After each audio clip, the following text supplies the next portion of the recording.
Hello बेटा, good morning. देखिए, इससे पहले हमने टॉपिक किया था magnetic field eight A point on the axis of circular ring या सर्कुलर कॉइल। मैं एक बार से इसको दोबारा से रिपीट कर रहा हूँ, किसी के समझ में ना भी आए, लेकिन टॉपिक इम्पोर्टेंट टॉपिक है बेटा, ये ध्यान रखिए। तो ये आपके पास क्या magnetic field at the point of circular. तो पहले आपने एक सर्कुलर कॉइल अज्यूम की। We consider a circular coil, circular ring, कुछ भी मान लीजिए, कॉइल है, रिंग है, in which I be the current flow from these coil with clockwise और एंटी क्लॉकवाइज, जो भी आपकी मर्जी, चाहे इसमें से क्लॉकवाइज पास करो, चाहे इसमें से एंटी क्लॉकवाइज पास करो, as you wish, no problem.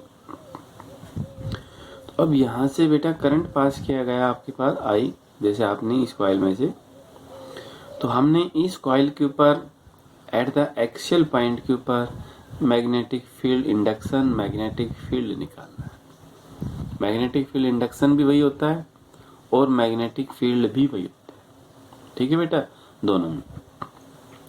तो ये कॉइल है, छोटे छोटे पार्ट से मिलके बनी हुई। This coil is made by small segment, छोटे छोटे पार्ट से मिलके बनी हुई है।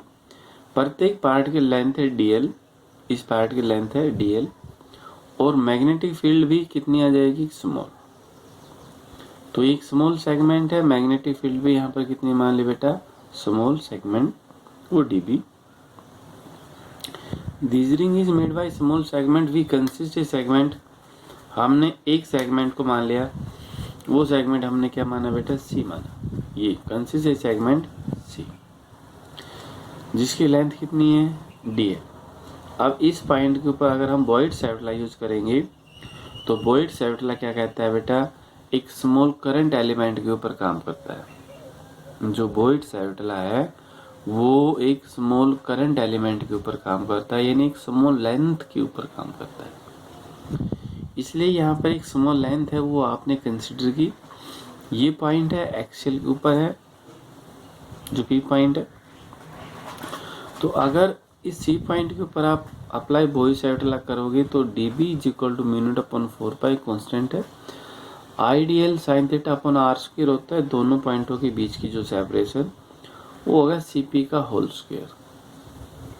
ये है बेटा r, ये है आपके पास a, तो ये क्या हुआ, r square plus a square, उसका under root, r square plus a square, उसका क्या होगा, ये अंडर रूट। एंगल यहाँ पर ट्राइंगल में कितना, 90, साइन 90 यहाँ पर शो कर दिया, ये देखिए यहाँ पर एंगल शो कर रखा है साइन 90, ये शो कर दिया। तो dB is equal to mu naught upon 4 pi, sine 90 होता है 1, CP का होल स्क्वायर, ये CP रहा, इसका होल स्क्वायर आपके पास था, अंडर रूट कैंसिल होगा, इक्वेशन नंबर 1। अब हम एक दूसरे पॉइंट के ऊपर और देखना चाह रहे हैं कि दूसरे पॉइंट के ऊपर यही आएगी, चेंज आएगी, dB डैश। dB डैश है, वो है magnetic field at the point D। D point के ऊपर जो मैग्नेटिक फील्ड है वो बेटा क्या है, dB डैश, ये dB डैश। तो यहाँ पर देखिए mu naught upon 4 pi I d l sine theta upon dP का होल स्क्वायर, ये कांस्टेंट है बेटा। आइडियल थीटा 90 साइन 90 1 होता है, ये भी सेम। तो फर्स्ट और सेकंड से देखें, दोनों का मैग्नीट्यूड क्या आ रहा है, सेम। अब दोनों का मैग्नीट्यूड सेम आता है तो हम इसके बाद क्या करते हैं, it can be resolution into 2 component, वो 2 कंपोनेंट के अंदर रिजोल्यूशन हो जाता है, dB cos, dB sine, dB1 cos और dB1 sine, shown in the figure, जैसा कि फिगर में आपको दिखाया गया। अब बेटा यहाँ पर dB कोस और dB1 कोस दोनों इक्वल है, लेकिन डायरेक्शन दोनों की अपोजिट है, लेकिन डायरेक्शन दोनों की क्या होगी, opposite. So there result is 0, इसलिए इनका रिजल्ट आपस में क्या हो जाता है बेटा, 0 हो जाता है, ठीक है। So there result is 0। तो सिर्फ टोटल फील्ड इंटेंसिटी किसके अकॉर्डिंग बची, dP साइन और dB1 साइन। यहाँ पर एक बेटा ये dB डैश कल अगर नहीं बताया गया था तो उसमें एक बार नोट कर लीजिए, ठीक है। तो B यहाँ पर कितना होगा, dB sine theta sin 5। Summation use कर लीजिए, चाहे आप समेशन यूज करो चाहे आप इंटीग्रेशन यूज करो, दोनों की एक ही बात है। समेशन में कैलकुलेशन करते हो तो उसमें गलती होने के चांस बहुत ही ज़्यादा होते हैं।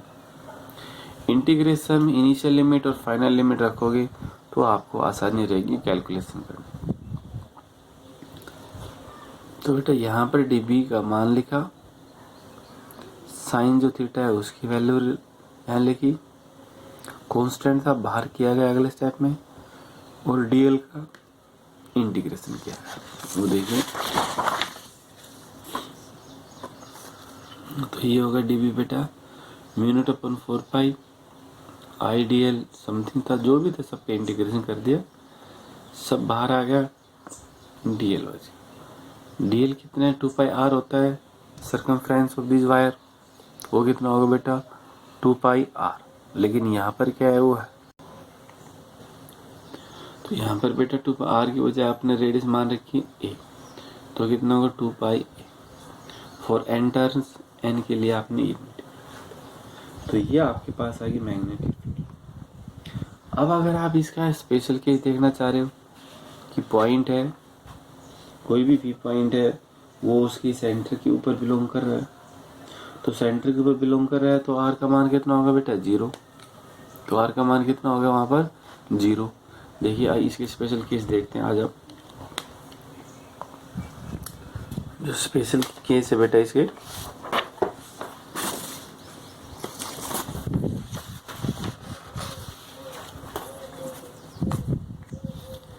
बेटा हमारे पास रिजल्टेंट था b is equal to mu naught upon 4 pi, मैं वो देख लेता हूँ result, 2 pi I a square, 2 pi I a square N upon R square plus a square सारे की पावर 3/2।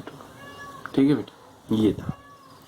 हम इसका स्पेशल केस लेके चलते हैं, केस नंबर 1। आपने इसको क्या माना, case number 1, when point lies, when जो पॉइंट बेटा P माना था हमने ट्रायंगल के, सॉरी पॉइंट जो हमने यहाँ माना था, अगर ये पॉइंट यहाँ पर सेंटर पे तो R का मान तो कितना होगा बेटा 0। तो R का मान आपके पास कितना होगा 0। क्या हुआ, when point P lies at the centre, जो P पॉइंट है बेटा कहाँ पर लाई कर रहा है, at the centre of circular coil, centre of circular coil, that is R का मान कितना 0। तो R का मान 0 है तो B बराबर कितना हो बेटा mu naught upon 4 pi 2 pi I A square N, R का मान 0, A की पावर कितना होगा बेटा क्यूब। तो ए स्क्वायर कैंसिल हो जाता है, क्या बचा बेटा म्यू नॉट अपॉन 4 पाई 2 पाई आई और A इंटू एन। ये बेटा जब पॉइंट है P जो एक्सिस के ऊपर था वो अब सेंटर के ऊपर मान लिया, तो मैग्नेटिक फील्ड उस केस में कितना आ गया या। ठीक है, दूसरा केस हम लेके चल रहे हैं, केस नंबर बेटा 2, when the point P lie away from the centre, centre से बहुत ज्यादा दूरी के ऊपर। ठीक, when point P, when point P lies away from the center, centre से बहुत ही ज्यादा दूरी के ऊपर है centre of the coil, that is R very very large as compared to A, such that A approximation equal to 0 as compared to R। तो आपके पास क्या होगा बेटा एज कंपेयर टू R। तो ये होगा A, इसको हम एरिया ले लेते हैं उसका एरिया। तो ये बेटा जो B आपके पास था म्यू नॉट अपॉन 4 पाई 2 पाई एन आई, इस ए को हमने ये लिख दिया ए स्क्वायर। ठीक है, ये यहाँ से इस सारी टर्म को आपने ये लिख दिया एन आई ए, और इसमें से ए को अप्रोक्सीमेशन ये 0 मान लिया एज कम्पेयर टू दिस, ना कि ये इसको 0 मान लिया। जो बेटा ये है आर, इसको आपने कंपैरिजन टू क्या माना है 0, ना कि इसके बराबर। तो ये क्या हो जाएगा आर की पावर क्यूब हो जाएगा। तो बेटा आर की पावर कितना होगा क्यूब। तो जो आपने यहाँ पर ये माना है एन आई ए, एन आई, इसका नाम क्या होगा बेटा, आपने कैपिटल एम से रिप्रेजेंट कर दिया, और इसको हम क्या बोलते हैं magnetic dipole moment.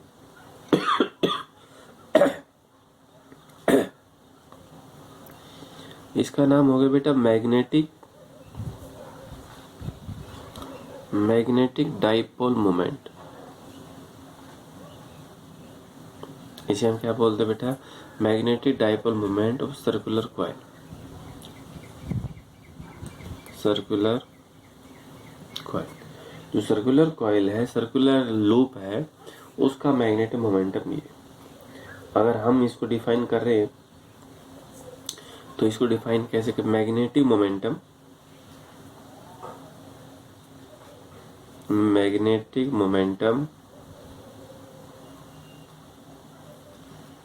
Of circular coil. Circular coil है या करंट लूप है, of current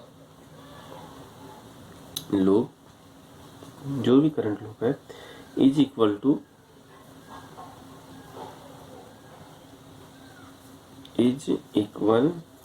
to product of ampere,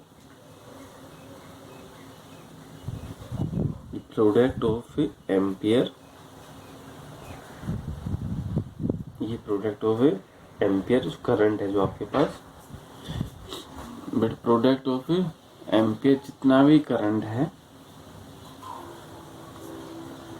ampere turns and area of current loop, area of current loop, हो गया। जितना भी एरिया करंट लूप है ये आपके पास है बेटा।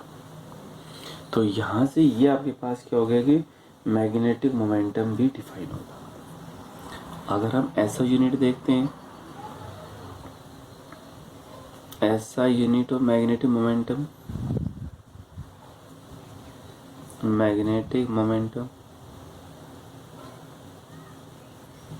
इसके ऐसा यूनिट क्या है, तो बेटा मैग्नेटिक मोमेंटम को क्या मानना है N I A, number of turn they have no unit, I ampere, area metre square,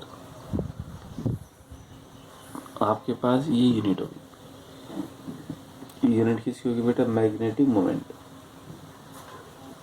ठीक है, अब अगर हम डायरेक्शन देखें, यानी डायरेक्शन देखें कि करंट है, अगर वो क्लॉकवाइज के अंदर मूव कर रहा है या एंटी क्लॉकवाइज के अंदर मूव कर रहा है, तो उसका फेस कैसा होगा, क्लॉकवाइज के अंदर या एंटी क्लॉकवाइज के अंदर। तो हमने उसका बेटा फेस बताना है। देखो, अगर सर्कुलर कॉइल में करंट है, वो एंटी क्लॉकवाइज के अंदर मूव करता है, ये कैसा होगा बेटा एंटी क्लॉकवाइज होगा। तो उसकी पोलैरिटी कैसी होगी बेटा, उसकी पोलैरिटी होगी नॉर्थ पोल, क्योंकि ये जाएगा तो हमने ये मिला दिया, तो पोलैरिटी कैसी होगी नॉर्थ। और अगर ये पोलैरिटी करंट, यहाँ पर शॉर्ट लिख देता हूँ, करंट वो कैसा है एंटी क्लॉकवाइज, जो करंट कैसा होगा बेटा एंटी क्लॉकवाइज, तो मैग्नेटिक फील्ड है उसकी पोलैरिटी कैसी होगी नॉर्थ पोल। और अगर क्लॉकवाइज है तो बेटा उसकी पोलैरिटी कैसी होगी साउथ पोल। करंट क्लॉकवाइज है। तो मैग्नेटिक फील्ड की पोलैरिटी कैसी होगी बेटा? South pole. तो मैग्नेटिक फील्ड है उसकी पोलैरिटी कैसी होगी बेटा? कि साउथ पोल। तो ये आपके पास था मैग्नेटिक फील्ड में करंट है और उसके डायरेक्शन। ठीक है, उम्मीद है कि आपको ये समझ में आया होगा। Thank you.